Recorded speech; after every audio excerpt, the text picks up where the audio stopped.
Karena penyelidikan itu kapanpun ketika ada bukti yang bisa ditelaah lebih lanjut ya bisa dibuka kembali. Karena itulah kami tadi juga melalui Irwasum, melalui Pak Rizal Fadila sudah mengirim surat dan nanti suratnya akan ditelaah lebih lanjut. Selanjutnya kami juga ingin menegaskan, semestinya kalau memang negara ini, bangsa kita dididik secara intelektual, semestinya narasi intelektual yang disampaikan oleh Dr. Rismond, Dr. Roy Suryo dan kawan-kawan ini dijawab secara intelektual, bukan dengan ya statement yang bernada peyoratif. Misalnya kami menggunakan nomenklatur RRT, Roy Suryo, Rismond dan Tifauzia Tiasuma, tiba-tiba disebut teroris.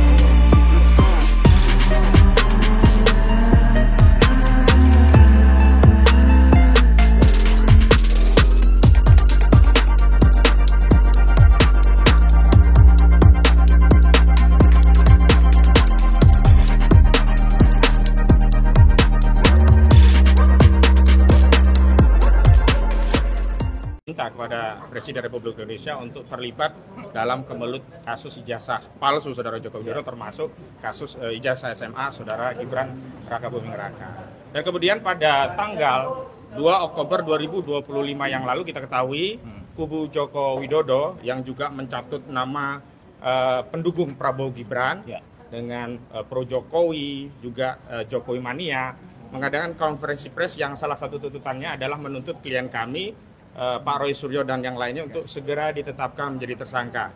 Dan terakhir kita tahu bahwa Saudara Joko Widodo berkunjung kepada Presiden Republik Indonesia pada 2 Oktober yang lalu, meskipun tidak dibocorkan atau disampaikan kepada media apa yang menjadi agendanya. Kami menduga bahkan meyakini di antara agendanya adalah membahas soal ijazah yang hari ini masih menjadi kemelut, termasuk ijazah putranya yang saat ini menjadi Wakil Presiden Republik Indonesia yang bermasalah karena diduga tidak memenuhi syarat sebagaimana diatur pasal 169 huruf R Undang-Undang Nomor 7 Tahun 2017. Baik, yang pertama ingin kami sampaikan adalah pertama begini kepada Pak Presiden Prabowo Subianto juga seluruh pendukungnya, kami tegaskan bahwa advokasi terkait mengungkap ijazah Saudara Joko Widodo ini tidak ada hubungannya dengan Presiden Prabowo Subianto, baik secara pribadi apalagi sebagai pejabat kepala negara sekaligus kepala pemerintahan. Sehingga kami memahami bahwa narasi Prabowo Gibran yang dilibatkan dalam press conference yang dilakukan oleh pendukung Joko Widodo yang diantaranya menuntut klien kami untuk segera ditetapkan tersangka adalah narasi yang ingin meminjam kekuasaan untuk terlibat mendukung Saudara Joko Widodo dalam kemelut ijazah palsunya. Kami tegaskan bahwa kasus ijazah palsu ini hanya dan untuk atas nama Saudara Joko Widodo, tidak ada kaitannya dengan Presiden Republik Indonesia hari ini, yakni Prabowo Subianto, baik secara pribadi maupun kelembagaan. Selanjutnya kami ingin tegaskan bahwa klien kami ada temuan baru melalui data yang ditemukan di Komisi Pemilihan Umum, yakni data ijazah yang sudah dilegalisir yang itu merupakan milik Saudara Joko Widodo yang pernah digunakan untuk kontestasi Pilpres pada tahun 2019 yang lalu.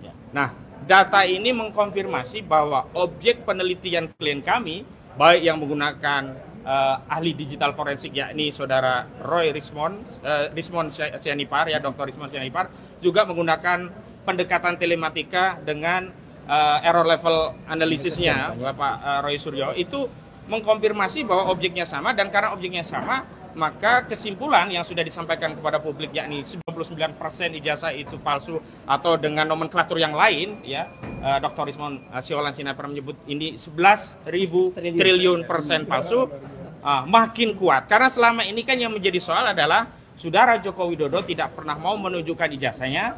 Saudara Joko Widodo tidak mau objeknya, yakni ijazah itu diteliti, sehingga seolah-olah kami tadinya menduga ijazah yang digunakan untuk pilpres itu ijazah yang lain.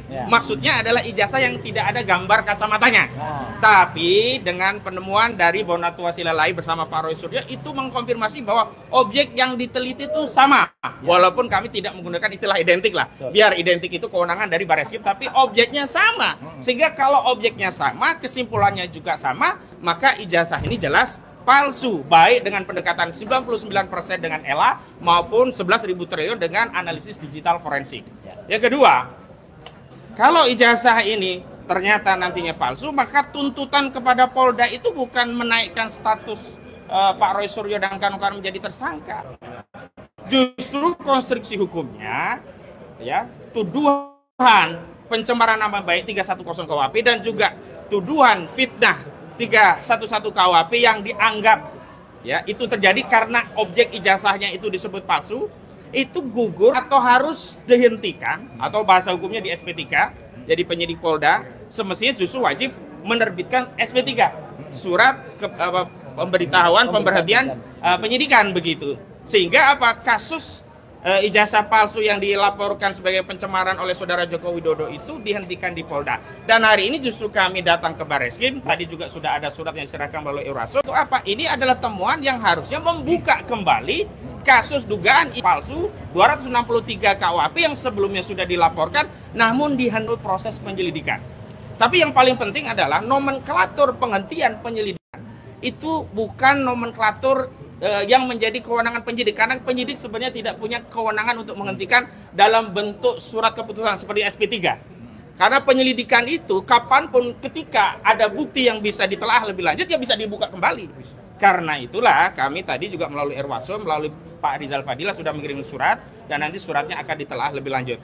Selanjutnya kami juga ingin menegaskan, semestinya kalau memang negara ini, bangsa kita dididik secara intelektual, semestinya narasi intelektual yang disampaikan oleh Dr. Rismond, Dr. Roy Suryo dan kawan-kawan ini dijawab secara intelektual, bukan dengan ya statement yang bernada peyoratif. Misalnya kami menggunakan nomenklatur RRT, Roy Suryo, Rismond dan Tifauzia Tiasuma, tiba-tiba disebut teroris. Ini benar-benar tidak bermoral begitu loh. Memang benar kalau mereka merasa diteror dengan kasus ijazah palsu ini, sederhana dijawab dengan meminta kepada Presiden Joko Widodo, Presiden ke-7 Republik Indonesia, untuk menunjukkan ijazah itu. Sebenarnya yang membuat teror, yang memecah belah adalah keengganan saudara Joko Widodo untuk menunjukkan ijazahnya. Mulanya kami tidak tahu motifnya apa, kenapa tidak segera ditunjukkan, padahal itu sederhana. Tetapi setelah ada temuan di KPU, ternyata objeknya sama yang sebelumnya. Ya, Sandi dari PSI itu mengatakan itu bukan diperoleh dari Presiden Joko Widodo yang Presiden ke-7 ini, kami anggap tadinya ada produk lain. Tapi kalau ternyata produknya sama, wajar kemudian saudara Joko Widodo enggan atau tidak mau menunjukkan ijazah yang sudah dikualifikasi palsu melalui penelitian. Dan saya juga ingin tegaskan demikian. Intervensi daripada masyarakat kepada institusi kepolisian itulah yang menjadi masalah di negeri ini. Karena itu tidak layak orang-orang yang mengaku pendukung Jokowi ini mengintervensi Polda untuk meminta-minta klien kami untuk dinaikkan tersangka. Justru sebaliknya hari ini Polda semestinya menghentikan penyidikan di Polda dan Bareskrim justru harus membuka kembali penyelidikan dugaan ijazah palsu melalui pasal 263 KUHP. Kenapa demikian? Karena mereka yang konferensi pers pada tanggal 2 Oktober yang lalu itu tidak punya legal standing. Statement tentang minta untuk naik status tersangka pada kasus pencemaran setidak-tidaknya baru bernilai kalau itu disampaikan langsung saudara Joko Widodo karena dia selaku pelapornya yang merasa dicemarkan, direndahkan serendah-rendahnya, dihinakan seindah-indahnya, bukan gerombolan mereka yang kemarin kompres begitu. Atau setidaknya kuasa hukum, dan kami ya komunikasi baik dengan kuasa hukum saudara Joko Widodo relatif elegan, tidak mengambil porsi yang bukan porsinya. Ini siapa mereka-mereka ini? Tapi karena mereka sudah berstatement di depan publik, bahkan terakhir mau demo dengan pakai bikini, nah kami perlu ya merespon itu agar tidak dianggap kalau kami diam dianggap pembenaran atau persetujuan terhadap konferensi pers mereka. Dan terakhir, kami menghimbau kepada Bapak Presiden Prabowo Subianto yang sebelumnya juga pada tanggal 4 dikunjungi oleh saudara Joko Widodo. Bapak, kami memang butuh negara hadir. Tetapi kehadiran negara bukan mendamaikan kebatilan dengan kebenaran. Bukan kemudian diminta berkompromi bahwa ini ijazah palsu, anggap saja asli. Tidak. Tapi jika ingin membantu rakyat ini, tolong mintakan kepada Presiden ke-7 Republik Indonesia, Saudara Joko Widodo, untuk menunjukkan ijazahnya.